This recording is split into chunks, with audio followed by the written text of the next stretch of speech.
ಆತ್ಮೀಯ ವಿದ್ಯಾರ್ಥಿಗಳೇ, ನಾವು ಕಳೆದ ತರಗತಿಯಲ್ಲಿ ಪೊಸೈಸಿದಳಾಕೆ ನಾಟ್ಯಾಗಮಂ ಅನ್ನುವಂಥ ಈ ಪಂಪ ಬರೆದಿರುವ ಆದಿಪುರಾಣದ ಒಂದು ಭಾಗವಾಗಿರುವ ಈ ಪದ್ಯದ ಭಾಗವನ್ನು ನೋಡ್ತಾ ಇದ್ದೀವಿ. ಅಷ್ಟಲ್ಲದೆ ಈ ಕವಿ ಪಂಪನ ಪರಿಚಯ ಆಗಿದೆ ಹಾಗೂ ಈ ಪದ್ಯದ ಆಶಯ ಕೂಡ ನಾವು ಅರಿತುಕೊಂಡಿದ್ದೇವೆ. ಅಷ್ಟೇ ಅಲ್ಲದೆ ಒಂದು ಆ ವಚನ ಅನ್ನುವಂಥದ್ದು ಕೂಡ ಇತ್ತು, ಅದನ್ನು ಕೂಡ ನಾನು ನಿಮಗೆ ಹೇಳಿದ್ದೆ.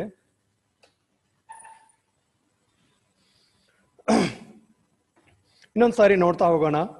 ವಚನ ಏನು ಹೇಳ್ತಾ ಇದೆ ಅಂದ್ರೆ, ಮತ್ತಂ ಸಿಂಹಾಸನ ಆಸನ ಸ್ಥಿತ ಮಣಿಮಯ ಪೀಠದೋಳ್ ನಾಭಿರಾಜನುಂ ಕನಕ ಪೀಠದೋಳ್ ಕಚ್ಚ ಮಹಾಕಚ್ಚರುಂ ಸೋಮವಂಶ ಲಲಾಲಂ ಸೋಮಪ್ರಭುಣಂ ಹರಿವಂಶ ಅಗ್ರಗಣ್ಯಂ ಹರಿಕಾಂತನಂ ನಾಥವಂಶ ನಾಯಕ ಅಕಂಪನಂ ಉಗ್ರವಂಶ ಅಗ್ರಗಣ್ಯಂ ಕಾಶಪ್ಪನಂ ಇರೆ ಮತ್ತಂ ಪೆರರಂ ಅರಿಕೆಯ ನಾಯಕರುಂ ಮಣಿಮಕುಟ ಭದ್ದರ್ ಆತ್ಮೋಚಿತ ಪ್ರದೇಶ ಆಸನಂಗಳೊಳ್ ಇರ್ದೊಲಗಿಸು ತಿರ್ಪನ್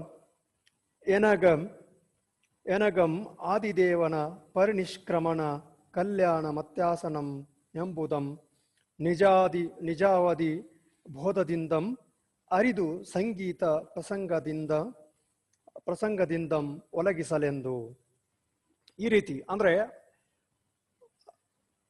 ಅವನ ಪರಿನಿಷ್ಕ್ರಮಣ ಕಾಲ ಯಾರ್ದಂದ್ರೆ ಆದಿನಾಥನ ಪರಿನಿಷ್ಕ್ರಮಣ ಕಾಲ ಬಂದಿರುವಂಥದ್ದು. ಹೀಗಾಗಿ ಆತ ಈ ಭವವಳಿಯ ತೊಡಕಿನಿಂದ ಬಿಡಿಸಿಕೊಂಡು ಆ ಜೈನ ಪರಂಪರೆಯ ಒಂದು ಮೋಕ್ಷದ ಹಾದಿಯನ್ನ ಆತ ಹಿಡಿಬೇಕಾಗಿತ್ತು. ಅಂದ್ರೆ ಕೇವಲ ಜ್ಞಾನಿ ಎನ್ನುವಂಥದ್ದನ್ನ ಸಂಪಾದಿಸಲು ಆತ ಆದಿನಾಥ ಅಣಿಯಾಗಬೇಕಾಗಿತ್ತು. ಇದನ್ನು ಅರ್ಥಕೊಂಡಂತ ಇಂದ್ರ ಏನ್ ಮಾಡ್ತಾನೆ, ಒಂದು ಸಂಗೀತದ ಸಮಾರಂಭವನ್ನ ಏರ್ಪಡಿಸ್ತಾನೆ.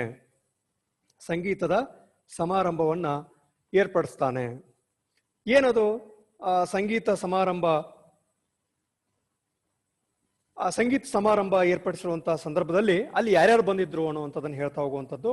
ಕಳೆದ ತರಗತಿಯಲ್ಲಿ ಹೇಳಿರೋ ಹಾಗೆ ಆ ಸಿಂಹಾಸನ, ಆದಿ ದೇವನ ಸಿಂಹಾಸನದ ಹತ್ತಿರದಲ್ಲಿಯೇ ಸಿಂಹಾಸನ ಆಸನ ಸ್ಥಿತ ಅಂದ್ರೆ ಅವನ ಸಮೀಪದಲ್ಲಿಯೇ ಇರುವಂತ ತಮನಿಮಯ ಅಂದ್ರೆ ವಜ್ರ ಖಚಿತವಾಗಿರುವಂಥದ್ದು. ಆ ಪೀಠದಲ್ಲಿ ಯಾರು ಕೂತಿದ್ರು ಅಂದ್ರೆ ನಾಭಿರಾಜ ಕೂತ್ಕೊಂಡಿದ್ದ. ಕನಕ ಪೀಠದೊಳಗ ಕಚ್ಚ ಮಹಾಕಚ್ಚರುಗಳು ಕೂತ್ಕೊಂಡಿದ್ರು. ಸೋಮವಂಶದ ಪ್ರಸಿದ್ಧಿ ಆಗಿರುವಂತಹ ಲಲಾಮ ಅಂದ್ರೆ ಪ್ರಸಿದ್ಧವಾಗಿರುವಂತಹ ಸೋಮಪ್ರಭುನು ಇದ್ದ. ಹರಿವಂಶದ ಅಗ್ರಗಣ್ಯನಾಗಿರುವಂತಹ ಹರಿಕಾಂತನು ಇದ್ದ. ನಾಥವಂಶದ ನಾಯಕನಾಗಿರುವಂತಹ ಅಕಂಪನನು ಅನ್ನುವಂಥವನು ಅಲ್ಲಿ ಬಂದಿದ್ದ. ಉಗ್ರವಂಶದ ಅಗ್ರಗಣ್ಯನಾಗಿರುವಂತಹ ಈ ಉಗ್ರವಂಶದ ಅಗ್ರಗಣ್ಯನಾಗಿರುವಂತಹ ಕಾಶಪ್ಪನಂ ಇರೆ ಅನ್ನುವಂಥದ್ದು, ಕಾಶಪ್ಪ ಅನ್ನುವಂಥವನು ಕೂಡ ಅಲ್ಲಿ ಇದ್ದ. ಇವರೆಲ್ಲರೂ ಅಲ್ಲಿ ಏನಾಗಿದ್ರು,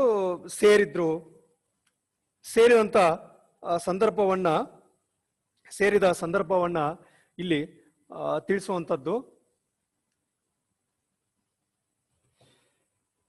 ಅಷ್ಟರು ಸೇರಿ ಮತ್ತಮ್ಮ ಅಂದ್ರೆ ಮತ್ತೆ ಅನ್ನುವಂಥದ್ದನ್ನು ಹೇಳ್ತಾ, ಪೆರರು ಅಂದ್ರೆ ಬೇರೆಯವರು, ಪೆರರುಂ ಅರೆಕೆಯ ನಾಯಕರುಂ, ಕೆಲವು ಅರೆಕೆ ಅಂದ್ರೆ ಪ್ರಸಿದ್ಧಿ ಅಂತ ಪಡೆದಂತಹ ಕೆಲವು ನಾಯಕರು ಕೂಡ ಅಲ್ಲಿ ಅಸೀನರಾಗಿದ್ರು. ಮಣಿ ಮಕುಟ ಭದ್ದರ ಆತ್ಮೋಚಿತ, ಮಣಿ ಮಕುಟ ಅಂದ್ರೆ ವಜ್ರ ಖಚಿತವಾಗಿರುವಂತಹ ಕಿರೀಟಧಾರಿ ಆಗಿರುವಂತಹರು ಕೂಡ ಅಲ್ಲಿ ಅವರಿಗೆ ಮೀಸಲಾಗಿರುವಂತಹ ಆಸನದೊಳಗೆ ಅವ್ರು ಕೂತ್ಕೊಂಡಿದ್ರು.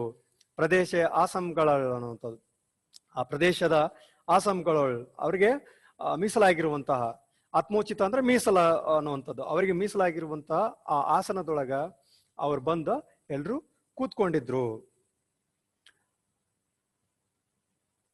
ಈ ರೀತಿ ಒಲಗಿಸುತ್ತಿರ್ಪ ಏನಾಗಂ, ಹೌದಾ, ಈ ರೀತಿ ಅಲ್ಲೆಲ್ಲ ನೆರವೇರಿಸ್ತಾ ಇರುವಂತಹ ಸಂದರ್ಭದೊಳಗ ಆದಿದೇವನ ಪರಿನಿಷ್ಕ್ರಮಣ, ಹೌದಾ, ಆದಿದೇವನ ಈ ಪರಿನಿಷ್ಕ್ರಮಣ ಕಾಲ ಕಲ್ಯಾಣಂ ಅತ್ಯಾಸನಂ ಎಂಬುದನ್ನ ಅರ್ಥಕೊಂಡಂತ ನಿಜಾವಧಿ ಬೋಧದಿಂದ ಅಂದ್ರೆ ಆತನ ಒಂದು ದಿವ್ಯ ಶಕ್ತಿಯಿಂದನೋ ಅಥವಾ ಅವನು ಇಂದ್ರ ಅರ್ತ್ಕೊಂಡಿದ್ದ ಅನ್ನುವಂತ ರೀತಿ ಒಳಗ ಇಂದ್ರ ಆತನನ್ನ ಗೊತ್ತಾಗಿತ್ತು ಅನ್ನುವಂಥದ್ದನ್ನ ಇಲ್ಲಿ ವ್ಯಕ್ತಪಡಿಸ್ತಾ ಹೋಗ್ತಾರೆ ಅನ್ನುವಂಥದ್ದು.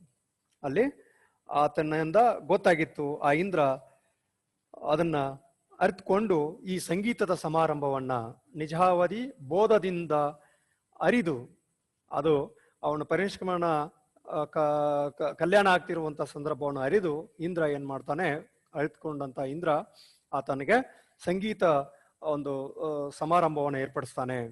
ಆ ಸಂಗೀತ ಸಮಾರಂಭ ಏರ್ಪಟ್ಟಿದೆ, ಇಲ್ಲೆಲ್ಲರೂ ಆಸೀನರಾಗಿದ್ದಾರೆ ಅನ್ನುವಂಥ ವಿಚಾರವನ್ನ ಈ ವಚನದಲ್ಲಿ ನಾವು ಕಂಡ್ಕೋಬಹುದು. ಮುಂದೆ ಅಸಮ ಪ್ರೇಕ್ಷಣ ವೀಕ್ಷಣೈಕ್ಯ ರಸಮಂ ಪಾರ್ದ್ಯುರ್ದಿದಿ ರಾಜ್ಯ ಪುತ್ರ ಸಮೂಹಂ ಪರಿಪೂರ್ಣ ಭಾವರಸಮಂ ಸಂಗೀತಮಂ ತೋರಿ ಮೆಚ್ಚಿಸಲ್ ಓರಂತೆ ಸಮಸ್ತ ದೇವ ಕುತಪಿ ಯೂಹಂ ತೆರಳ್ದಿರ್ದುದಿಂ ಬೆಸಸಿಂ ಭಾರತಿ ಕಂಗೆ ನಾಟ್ಯ ಘಟನ ಪ್ರಸ್ತಾವನ ಆಟೋಪಮಂ.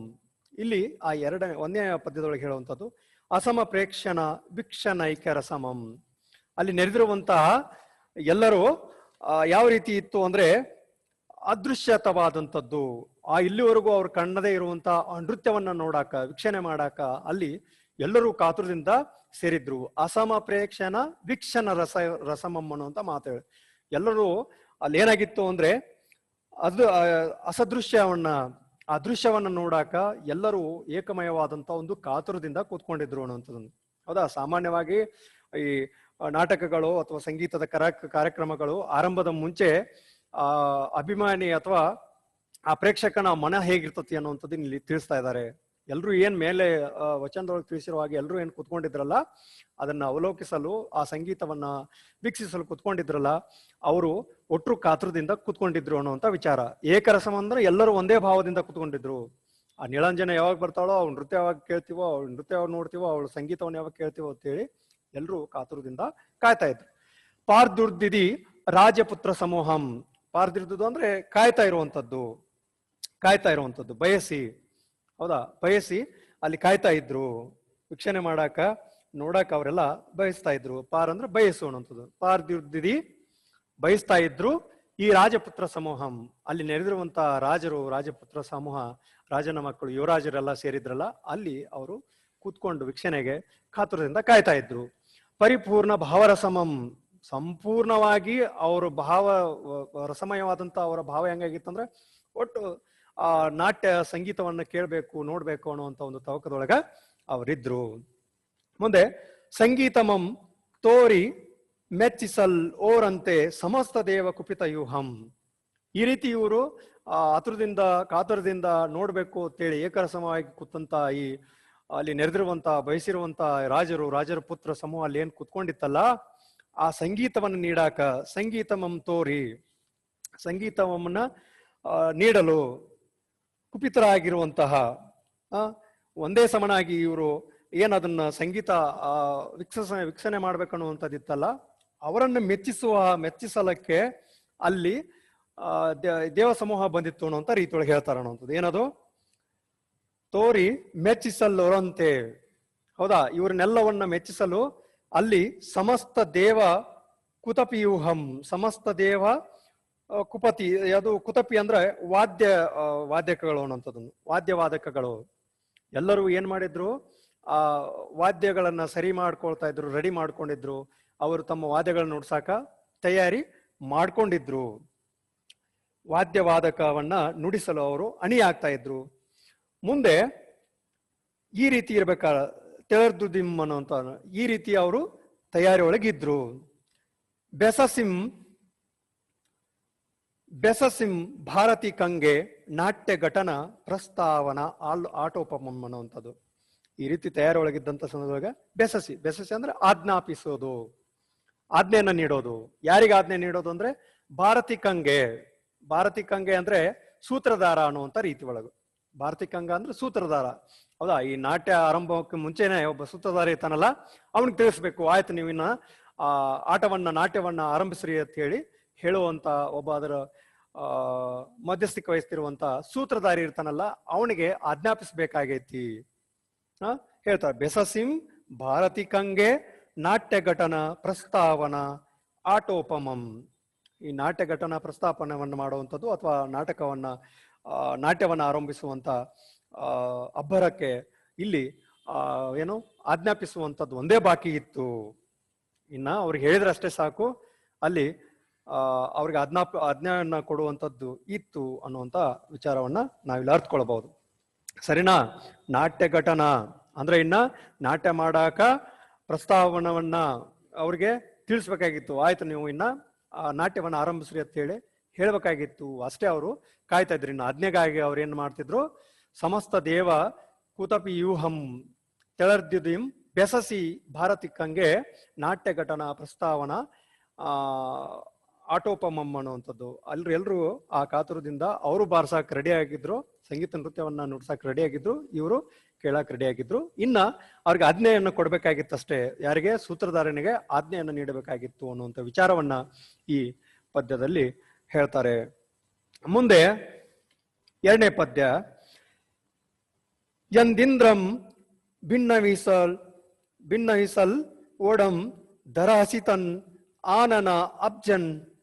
ಆನನ ಅಬ್ಜನ್ ಆವುದು ನಿಮಗಾನಂದಮನ್ ಅದಕ್ಕೆನೆ ನುತಸುರ ವೃಂದಂ ಸಂಗೀತಕ್ಕೆ ಒಡಲರ್ಚಲ್ ಎವೆಳ್ದಂ ಅನ್ನುವಂಥ ಮಾತು. ಅಂದೆ ಆಜ್ಞೆಯನ್ನು ನೀಡಬೇಕಾಗಿತ್ತು. ಮೇಲಿನ ಪದ್ಯದೊಳಗೆ ಏನ್ ಮಾಡ್ಬೇಕಾಗಿತ್ತು? ಆ ಸೂತ್ರಧಾರನಿಗೆ ಆಜ್ಞೆಯನ್ನು ಕೊಡ್ಬೇಕಾಗಿತ್ತು. ಆಯ್ತು, ನೀವು ನೃತ್ಯ ಸ್ಟಾರ್ಟ್ ಮಾಡ್ರಿ ಅಂತ ಹೇಳ್ಬೇಕಾಗಿತ್ತು. ಅದರಂತೆ ಎಂದಿನಂತೆ ಇಂದ್ರ ಏನ್ ಮಾಡ್ತಾನೆ ಅಂದ್ರೆ ಭಿನ್ನಯಿಸ್ಕೊಳ್ತಾನೆ. ಇಂದ್ರ ಯಾರ ಹತ್ರ ಅಂದ್ರೆ ಆ ಆದಿದೇವನ ಹತ್ರ ಭಿನ್ನಯಿಸಿಕೊಳ್ತಾನೆ. ಯಾಕಂದ್ರೆ ಅವನ ಸಂಬಂಧನ ಈ ಸಮಾರಂಭ ಏರ್ಪಡಿಸಿರೋದಲ್ಲ. ಹಿಂಗಾಗಿ ಅವನ್ಗೆ ಕೇಳ್ತಾನೆ, ಇನ್ನ ನೃತ್ಯ ಆರಂಭಿಸೋಣ, ಸಂಗೀತ ಇದನ್ನ ಚಾಲು ಮಾಡಿಸೋಣ ಅನ್ನುವಂಥ ರೀತಿ ಒಳಗ ಇಂದ್ರ ಎಂದಿನಂದಿ ಇಂದ್ರಂ ಭಿನ್ನಯಿಸ್ಕೊಂಡ. ಇನ್ನ ಆರಂಭಿಸೋಣ್ರೆ ಕೇಳೋಣ ಅಂತೇಳಿ ಆ ರೀತಿ ಒಳಗ ಆರಂಭಿಸೋಣ ಅಂತೇಳಿ ಆ ಆದಿದೇವನನ್ನು ಕೇಳ್ತಾನೆ. ಅವಾಗ ಭಿನ್ನವಿಸಲ್ ಒಡಂ ಅನ್ನುವಂಥದ್ದು ಅವ ಇನ್ನ ಹೇಳ್ತಾ ಇದ್ದ, ಇನ್ನೇನು ಚಾಲು ಮಾಡೋಣ್ರಿ ಅಂತೇಳಿ ಯಾರಿಗೆ ಆದಿದೇವನಿಗೆ ಕೇಳುವಂತ ಒಂದು ಸಂದರ್ಭ ಇರುವಂತ ಸಂದರ್ಭದೊಳಗೆ ಅವ್ ಭಿನ್ನಯಿಸ್ಕೊಳ್ತಾ ಇದ್ದೀನ ಹೇಳ್ತಿದ್ದ. ಅಲ್ಲಿ ಒಡಂ ಅಂದ್ರೆ ಒಡನೆ ಅನ್ನುವಂಥದ್ದನ್ನು ಆ ಕ್ಷಣಕ್ಕೆ ಆ ತಕ್ಷಣವೇ ದರಹಸಿತ ಆನನ ಮುಗುಳು ನಗೆಯ. ದರಹಸಿತ ಅಂದ್ರೆ ಮುಗುಳು ನಗೆಯ. ದರಹಸಿತ ಆನನ. ದರಹಸಿತ ಅಂದ್ರೆ ಮುಗುಳು ನಗೆ, ಆನನ ಅಂದ್ರೆ ಮುಖ. ಮುಗುಳು ನಗೆಯ ಮುಖದವನಾಗಿರುವಂತ ತಾವರೆ ಅಂತ, ಅಬ್ಜ ಅಂತ ತಾವರೆಯನು. ತಾವರೆಯಂತಹ ಮುಖದವನು. ಹೌದಾ? ಮುಗುಳು ನಗೆಯ ತಾವರೆಯಂತಹ ಮುಖದವನು ಆತ ತಕ್ಷಣವೇ ಹೇಳಿದ. ಏನ್ ಹೇಳ್ತಾನೆ ಅಂದ್ರೆ, ನಿಮಗಾನಂದಮಂ ಅದಕ್ಕೆನೆ ನಿಮಗಾನಂದಮಂ ಅದಕ್ಕೆನೆ ನುತಸುರ ವೃಂದಂ ಅನ್ನುವಂಥ ಮಾತನ್ನಲ್ಲಿ ಹೇಳ್ತಾನೆ. ನಿಮಗೆ ಯಾವುದು ಆನಂದವನ್ನು ನೀಡ್ತತೋ ಅದಕ್ಕ ನೀವು ಆರಂಭಿಸ್ರಿ ಅನ್ನುವಂಥ ಮಾತು.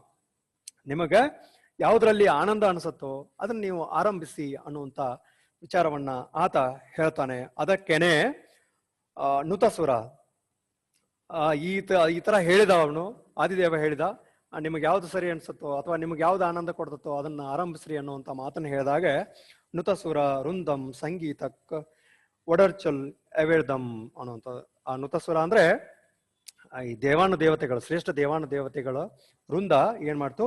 ಸಂಗೀತವನ್ನ ಕೂಡಲೇ ಆರಂಭಿಸ್ತು. ಸಂಗೀತಕ್ಕ ಕಾರ್ಯಕ್ಕೆ ಕೂಡಲೇ ಆರಂಭವನ್ನ ಮಾಡಿದ್ರು. ಅಂದ್ರೆ ಆ ರೀತಿ ಇಲ್ಲಿ ಹೇಳ್ತಾರು ಒಡರ್ಚಲ್ ಅನ್ನುವಂಥದ್ದಂದ್ರೆ ಪ್ರಾರಂಭಿಸಲು. ಆ ಶ್ರೇಷ್ಠವಾದಂತಹ ಯಾವುದು ದೇವತೆಗಳು ಆ ಸಂಗೀತವನ್ನ ಆರಂಭಿಸಿದ್ರು. ಅವನು ಆದಿದೇವ ಹೇಳೋದು ಪುರುಷತ್ತಿಲ್ದೇನೆ ಅವರು ಸಂಗೀತಕ್ಕೆ ಆರಂಭ ಮಾಡಿದ್ರು. ಇಂದ್ರ ಹೇಳಿದ, ಭಿನ್ನಯಿಸ್ಕೊಂಡ, ಇನ್ನು ಸಂಗೀತವನ್ನು ಆರಂಭಿಸೋಣ ಅನ್ನುವಂಥ ಸಂದರ್ಭದೊಳಗ ಆತ ಧರಹಿಸಿತನಾಗಿರುವಂತಹ, ಹೌದಾ, ಮುಗುಳ್ನಗೆ ನಗ್ತಾ ಇರುವಂತಹ ಯಾವುದು ತಾವರೆಯ ಮುಖವನ್ನ ಉಳ್ಳಂತಹ ಈ ಆದಿದೇವ ನಗನಗ್ತಾ ನಿಮಗೆ ಯಾವ್ದು ಆನಂದವನ್ನು ಕೊಡ್ತತಿ ಅದಕ್ಕೆ ನೀವು ಅಣಿಯಾಗ್ರಿ ಅನ್ನುವಂಥ ರೀತಿ ಒಳಗೆ ಹೇಳಿದ. ಅಲ್ಲಿ ಸಂಗೀತ ಆರಂಭವಾಯಿತು. ಈ ಪದ್ಯದೊಳಗ ಈ ರೀತಿ ಆ ಇಂದ್ರ ಭಿನ್ನಯಿಸ್ಕೊಳ್ತಾನೆ. ಅದಕ್ಕ ಆ ಆದಿದೇವ ಏನ್ ಮಾಡ್ತಾನೆ, ಆರಂಭಕ್ಕ ಮುನ್ನಡೆಯನ್ನು ಕೊಟ್ಟ ಹಾಗೆ ವ್ಯಕ್ತಪಡಿಸ್ತಾನೆ. ನಿಮಗೆ ಆನಂದ ಕೊಡುವಂಥದ್ದು ಯಾವುದಕ್ಕೆ ನೀವು ಅನಿ ಆಗ್ರಿ ಅನ್ನುವಂಥ ಮಾತನ್ನು ಹೇಳಿದಾಗ ಅಲ್ಲಿ ಶ್ರೇಷ್ಠ ದೇವತೆಗಳು ಶ್ರೇಷ್ಠ ದೇವತೆಗಳ ವೃಂದ ಇತ್ತಲ್ಲ, ಅದು ಸಂಗೀತವನ್ನ ಆರಂಭಿಸ್ತು. ಅವನು ಹೇಳೋ ಪುರುಸತ್ತಲ್ಲ ಸಂಗೀತನ ಆರಂಭ ಮಾಡಿದ್ರು.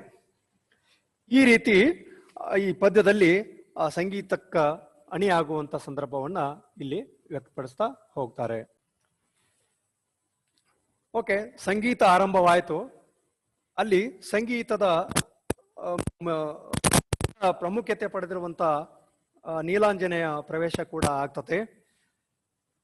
ಆ ನೀಲಾಂಜನೆ ನೃತ್ಯಗಾರ್ತಿ ಹೇಗ್ ಬಂದ್ರು ಅನ್ನುವಂಥದ್ದು ಕೂಡ ಈ 3ನೇ ಪದ್ಯದೊಳಗೆ ನಾವು ಕಂಡುಕೊಳ್ಳುವಂಥದ್ದು.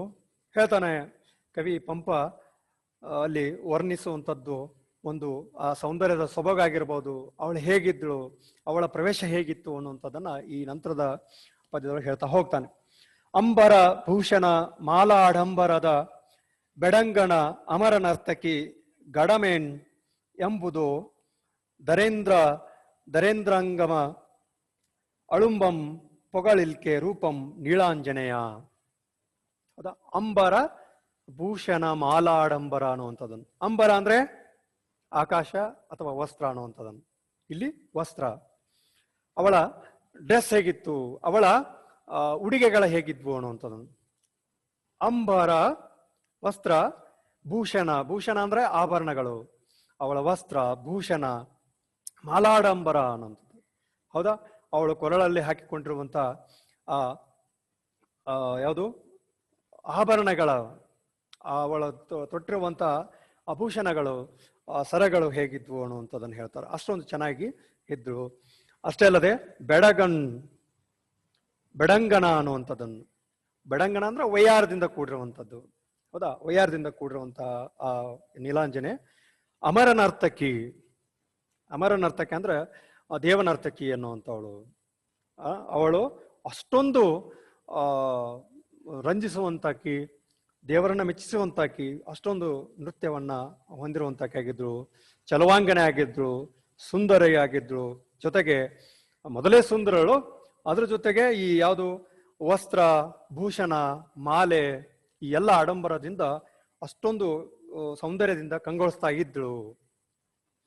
ಬೆಡಂಗಿನಿಂದ ಕೂಡಿದ್ರು ಅಂತ ಅಮರ ನರ್ತಕಿ ಯಾರು ನೀಲಾಂಜನೆ ಆಗಿದ್ರು. ಗಡಮೇನೆಂಬುದು ಧರಣೀಂದ್ರಗಮ್ ಅನ್ನುವಂಥ ಮಾತು. ಈ ರೀತಿ ಅವಳ ತೊಡುಗೆ ವೈಯಾರದಿಂದ ಕೂಡಿರುವಂಥವಳು ಗಡಮೇನೆಂಬುದು ಅನ್ನುವಂಥ ಕವಿನ ಹೇಳ್ಕೊಳ್ಳುವಂಥದ್ದು. ಅವಳ ಬಗ್ಗೆ ನಾನು ಏನು ವರ್ಣಿಸಲಿ, ಹೌದಾ, ಮಾತೆ ಬರುದಿಲ್ಲ ಅನ್ನುವಂಥ ರೀತಿ ಒಳಗ ಅಷ್ಟೊಂದು ಸೌಂದರ್ಯವತಿ ಅವಳಾಗಿದ್ರು. ಅವಳ ಬಗ್ಗೆ ನನಗೆ ಹೇಳಕ್ ಏನ್ ಪದನೇ ಇಲ್ಲ ಅನ್ನುವಂಥ ರೀತಿ ಒಳಗ ಇಲ್ಲಿ ಕವಿ ವ್ಯಕ್ತಪಡಿಸ್ತಾನೆ. ಗಡಮೇನೆಂಬುದು ಏನಾಕಿ ಬಗ್ಗೆ ಏನ್ ಹೇಳಲಿ, ಅಷ್ಟೊಂದು ರೂಪವತಿ ಆಗಿದ್ದಾಳೆ ಆ ನೀಲಾಂಜನೆ ಅನ್ನುವಂಥದ್ದು. ಅಷ್ಟೇ ಅಲ್ಲದೆ ಅವಳು ಹಾಕಿರುವಂತಹ ವೇಷ ಭೂಷಣ, ಅವಳ ಕೊರಳಲ್ಲಿ ಧರಿಸಿರುವಂತಹ ಮಾಲೆ, ಈ ಎಲ್ಲವೂ ಹೇಳಕ್ ಆಗದೆ ಇರುವಷ್ಟದ್ದು ಅವಳ ಸೌಂದರ್ಯ ಬಿಂಬಿತವಾಗೈತಿ ಅನ್ನುವಂಥ ವಿಚಾರ ಇಲ್ಲಿ ಹೇಳ್ತಾರೆ. ಧರಣೇಂದ್ರಗಮ್ ಅನ್ನುವಂಥದ್ದನ್ನು, ಧರಣೇಂದ್ರಿಗ ಅಂದ್ರೆ ಸೃಷ್ಟಿಕರ್ತ ಅನ್ನುವಂಥದ್ದನ್ನು. ಹೌದಾ, ಆ ಸೃಷ್ಟಿಕರ್ತನ ಮೀರ್ಸೋ ಹಾಗೆ ಅವಳು ಚೆಲುವಿನಿಂದ ಕೂಡ್ಯಾಳ ಅನ್ನುವಂಥದ್ದನ್ನು ಧರಣೇಂದ್ರ ಇಂಗಮಂ ಅನ್ನುವಂಥ ಮಾತನಲ್ಲಿ ಹೇಳ್ತಾರೆ. ಅವನನ್ನ ಸೃಷ್ಟಿಕರ್ತ, ಅವನನ್ನ ಮೀರಿಸುವ ಹಾಗೆ ಅವಳು ಸೌಂದರ್ಯದಲ್ಲಿ ಇದ್ದಾಳೆ ಅನ್ನುವಂಥ ಮಾತು. ಅಳುಬಂ ಅನ್ನುವಂಥ ಮಾತನ್ನು ಇಲ್ಲಿ ಹೇಳ್ತಾಳೆ. ಅಳುಬಂ ಅಂದ್ರೆ ಅಸಾಧ್ಯ, ಅವನನ್ನು ಮೀರಿಸುವ ಹಾಗೆ ಅದಾಳ, ಅಷ್ಟೊಂದು ಸೌಂದರ್ಯದಿಂದ ಕೂಡ್ಯಾಳ, ಅಷ್ಟೊಂದು ಅವಳ ಆ ಸೌಂದರ್ಯ, ಅವಳ ವೇಷಭೂಷಣ ಕೂಡ ಇದೆ ಅನ್ನುವಂಥದ್ದು. ಪೊಗಳಿಕೆ ಹೊಗಳಿಕೆಗೆ ರೂಪು ನೀಳಾಂಜನೇಯ. ಈ ರೀತಿ ಹೊಗಳಾಕ ಅಸಾಧ್ಯ ಆಗೈತಿ ಅವಳ ಏನೋ ಯೌವನ ಮತ್ತು ಅವಳ ಸೌಂದರ್ಯದ ಬಗ್ಗೆ. ಅಷ್ಟೊಂದು ಮದಮೋಹದಿಂದ ಕೂಡಿರುವಂತ ಆ ನೀಳಾಂಜನೆ ರೂಪ ಎಲ್ಲರೂ ಕಣ್ಣಿಗೆ ಕಾಣುವ ಹಾಗೆ ಇತ್ತು ಅನ್ನುವಂಥದ್ದನ್ನ ಈ ಕವಿ ಇಲ್ಲಿ ವರ್ಣಿಸ್ತಾನೆ ಅನ್ನುವಂಥದ್ದು.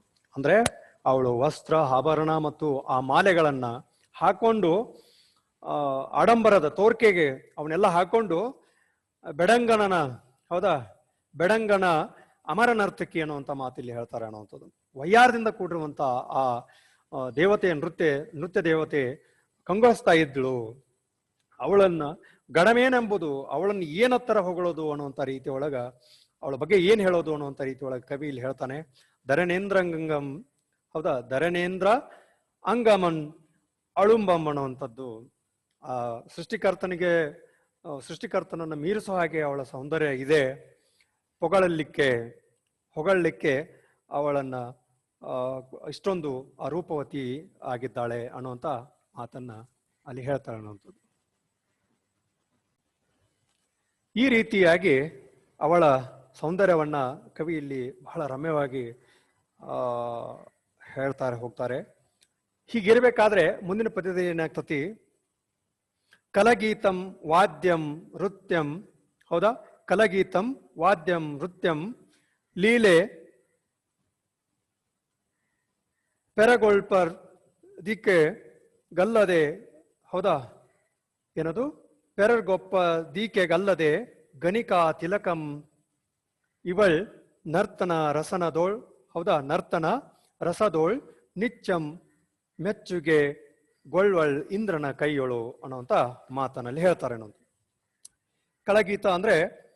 ಕಲಗೀತ ಅಂದ್ರೆ ಏನು, ಇಂಪಾದ ಗೀತೆಯನ್ನ ನುಡಿಸ್ತಾ ಇರುವಂಥದ್ದು. ವಾದ್ಯಂ ನೃತ್ಯ ಲೀಲೆ, ಈ ರೀತಿ ಇಂಪಾಗಿರುವಂತಹ ಗೀತೆ ನಡೆದಿದೆ. ಆ ವಾದ್ಯಗಳು ನುಡಿಸ್ತಾ ಇದ್ದಾವೆ, ನೃತ್ಯ ನಡೆದಿದೆ. ಪೆರರ್ಗೊಪ್ಪದ್, ಹೌದಾ, ಪೆರರ್ ಅಂದ್ರೆ ಬೇರೆಯವರಿಗೆ ಒಪ್ಪದ ಗೀಕೆಗಲ್ಲದೆ, ಈಕಿಗೆ ಅದು ಹೇಳಿ ಮಾಡಿಸಿರುವ ಹಾಗೆ ಇರುವಂತ ಸಂಗೀತ ಅದು. ಯಾರಿಗೆ, ಅವಳ ನೃತ್ಯಕ್ಕೆ ತಕ್ಕಂತೆ ಇರುವಂತ ಆ ಸಂಗೀತದ ವಾದ್ಯ ನುಡಿಸ್ತಾ ಇರುವಂಥದ್ದು. ಅದು ಹೇಳ್ತಾರೆ, ಕಲಗೀತಂ ವಾದ್ಯಂ ನೃತ್ಯ ಲೀಲೆ ಪೆರರ್ಗೊಪ್ಪದ ಈಕೆಗಲ್ಲದೆ. ಅವ್ರು ನುಡಿಸ್ತಾ ಇರುವಂತ ವಾದ್ಯ ಮತ್ತು ಇವಳು ಮಾಡ್ತಿರುವಂತಹ ನೃತ್ಯ ಏಕಕಾಲದಲ್ಲಿ ರಮ್ಯತೆಯನ್ನು ಉಂಟು ಮಾಡುವಂಥದ್ದು. ಇದು ಬೇರೆಯವರಿಗೆ ಒಪ್ಪದೇ ಇರುವಂಥದ್ದು. ಆ ವಾದ್ಯದ ಆ ಸಂಗೀತ, ಆ ಇಂಪಾದ ಗಾಯನ ಅಥವಾ ಇಂಪಾದ ಸಂಗೀತ ಏನೈತಲ್ಲ, ಅವಳ ನೃತ್ಯ ಆ ಸಂಗೀತಕ್ಕ ಹೇಳಿ ಮಾಡಿಸಲಾಗಿದೆ. ಇವಳನ್ನ ಬಿಟ್ರೆ ಬೇರೆ ಯಾರಿಗೂ ಅದು ಒಗ್ಗುವಂಥದ್ದಲ್ಲ ಅನ್ನುವಂಥ ರೀತಿ ಒಳಗಲ್ಲಿ ಹೇಳ್ತಾರೆ. ಪೆರರ್ಗೊಪ್ಪ ಈಕೆಗಲ್ಲದೆ, ಬೇರೆಯವ್ರಿಗೆ ಒಪ್ಪಕ್ಕೆ ಸಾಧ್ಯನೇ ಇಲ್ಲ, ಅದು ಒಪ್ಪಬೇಕು, ಆ ಸಂಗೀತಕ್ಕೆ ಅವಳದೇ ನೃತ್ಯ ಒಪ್ಪುವಂಥದ್ದು. ಗಣಿಕಾ ತಿಲಕಂ ಇವಳ್, ಗಣಿಕಾ ಅಂದ್ರೆ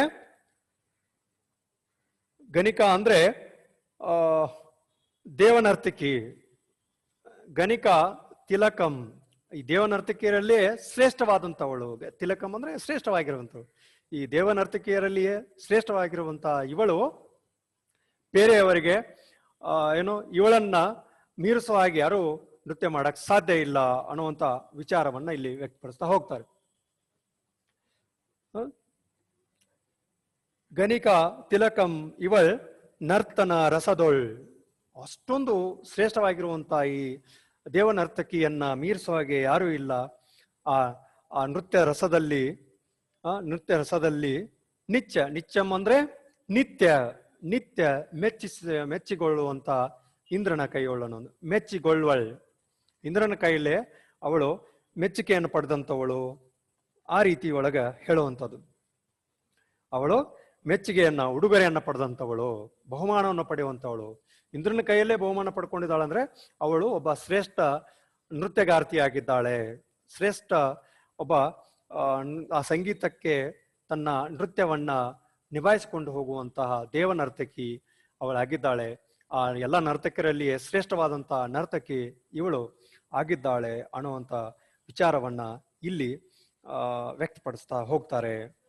ಅವಳು ಇಂದ್ರನ ಕೈಯಿಂದ ಏನ್ ಮಾಡ್ತಾ ಇದ್ಳು, ಮೆಚ್ಚುಗೆಯನ್ನು ಪಡಿತಾ ಇದ್ಳು, ಉಡುಗೊರೆಯನ್ನು ಪಡಿತಾ ಇದ್ಳು, ಬಹುಮಾನವನ್ನ ಪಡಿತಾ ಇದ್ಳು. ಅಷ್ಟೊಂದು ಅವಳ ನೃತ್ಯ ಮೆಚ್ಚುಗೆಯನ್ನ ಪಡೆಯುವಂಥದ್ದಾಗಿತ್ತು ಅನ್ನುವಂಥದ್ದು ಈ ಪದ್ಯದಲ್ಲಿ ನಾವು ಅರಿತುಕೊಳ್ಬಹುದು. ಮುಂದಿನ ಪದ್ಯದಲ್ಲಿ ಹೇಳ್ತಾಳೆ, ಈ ರೀತಿ ಎನಿಸಿದ ನೀಳಾಂಜನೆ ಕರ್ಬಿನ ಬಿಲ್ಲಂ ಮಸೆದ ಮದನ ಅಲರ್ಗನೆ ಬೊರ್ಕಿದಿನ್ ಎನಿಸುತ್ತ ಒಳಪೊಕ್ಕಳ್ ಭೊಂಕನೆ. ಹೇಳ್ತಾ, ಈ ರೀತಿ ಎನಿಸಿರುವಂತಹ ನೀಳಾಂಜನೆ ಕಬ್ಬಿನ ಅಂದ್ರೆ ಕಬ್ಬಿನ ಅನ್ನುವಂಥದ್ದು. ಕಬ್ಬಿನ ಮಸೆದ ಅಂದ್ರೆ ಹದಗೊಳಿಸಿದಂತಹ, ಹೌದಾ? ಕಬ್ಬಿನ ಬಿಲ್ಲನ್ನ ಮಸೆದು ಹದಗೊಳಿಸಿದಂತಹ ಮದನ ಹೇಳ್ತಾರೆ. ಮದನ ಅಂದ್ರೆ ಮನ್ಮಥನ್ ಅಲರ್ಗೆನೆ. ಅಲರ್ಗೆ ಅಂದ್ರೆ ಹೂವಿನ ಬಾಣ ಅನ್ನುವಂಥದ್ದು. ಅಲರ್ ಅಂದ್ರೆ ಹೂ, ಎನೆ ಅಂದ್ರೆ ಬಾಣ, ಗನೆ ಅಂದ್ರೆ ಬಾಣ ಅನ್ನುವಂಥದ್ದು. ಆ ಹೂವಿನ ಬಾಣ, ಹೌದಾ? ಏನು ಎನೆಸಿದಂತಹ ನೀಳಾಂಜನೇಯ ಕಬ್ಬಿನದ ಬಿಲ್ಲಿನಿಂದ, ಮಸೆದಿರುವಂತಹ ಕಬ್ಬಿನ ಬಿಲ್ಲಿನಿಂದ. ಅದು ಯಾವ್ದಂದ್ರೆ ಮದನ ಅಂದ್ರೆ ಮನ್ಮಥ ಅನ್ನುವಂಥದ್ದು, ಕಾಮ ಅನ್ನುವಂಥದ್ದು. ಆತನ ಅಲರ್ಗೆನೆ, ಆತ ಹೂಡುವಂತಹ ಈ ಹೂ ಬಾಣ ಯಾವ ರೀತಿ ಇದೆಯೋ ಆ ರೀತಿಯಾಗಿ ಬರ್ದು ಕೀತ ಅನ್ನುವಂಥದ್ದನ್ನು ಅವಳು ಬರ್ದು ಇಕಿತೆನಿಸದವಳು ಅನ್ನುವಂಥದ್ದನ್ನು ಆಕೇನು ಪ್ರವೇಶ ಮಾಡ್ತಾಳಲ್ಲ, ಆ ರಂಗ ಪ್ರವೇಶವನ್ನು ಮಾಡಿರುವಂತಹ ಸಂದರ್ಭದೊಳಗ ಹೇಳುವಂಥದ್ದು. ಆ ಮದನ ಅಲರ್ಗನೆ ಆಗಿರುವಂತಹ ಮಸದ ಬಿಲ್ಲಿನ ಹಾಗಿರುವಂತಹ ಹೂವಿನ ಬಾಣಕ್ಕ ಮನ್ಮಥ ರೆಡಿ ಮಾಡ್ಕೊಂಡಿರುವ ಹಾಗೆ ಅವಳು ಬಂದ್ಳು. ಇತ್ತೆನೆಸುತ್ತೋಳ್, ಈ ರೀತಿ ಅವಳು ಬರ್ತಾ ಇರ್ಬೇಕಾದ್ರೆ ಪೊಕ್ಕಳ್ ಅಂದ್ರೆ ಹೊಕ್ಕಳು, ಬಂದ್ಳು, ಪ್ರವೇಶ ಮಾಡಿದ್ರು.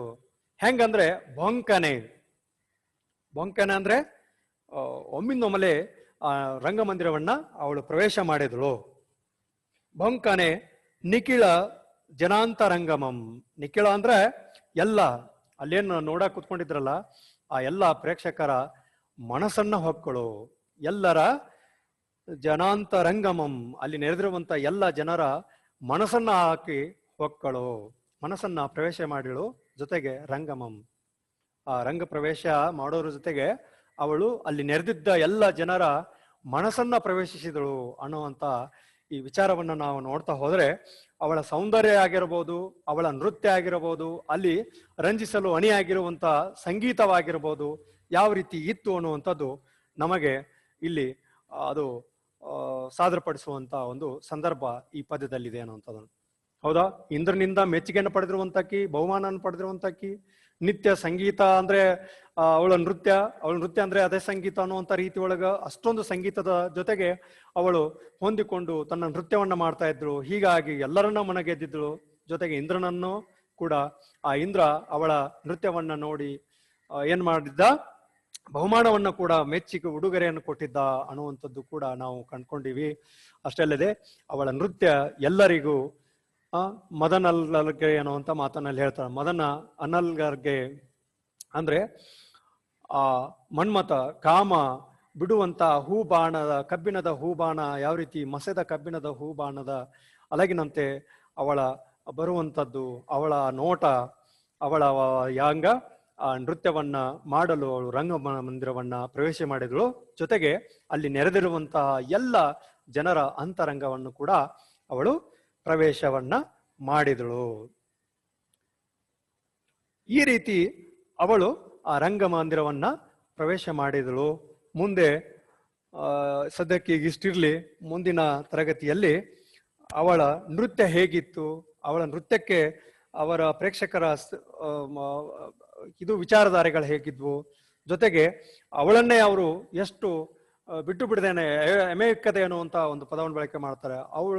ಅವ್ರು ಎಷ್ಟು ಉತ್ಸುಕತೆಯಿಂದ ಅವಳ ರಸಾನುಭವವನ್ನು ಅನುಭವಿಸ್ತಾ ಇದ್ರು ಅನ್ನುವಂಥದ್ದನ್ನ ಮುಂದಿನ ತರಗತಿಯಲ್ಲಿ ನೋಡೋಣ. ಈಗ ಇಲ್ಲಿಗೆ ಈ ಪದ್ಯದ ಕೆಲವು ಪದ್ಯ ಭಾಗಗಳನ್ನ ಕಂಡುಕೊಂಡೆವು. ಎಲ್ಲರಿಗೂ ಧನ್ಯವಾದಗಳು.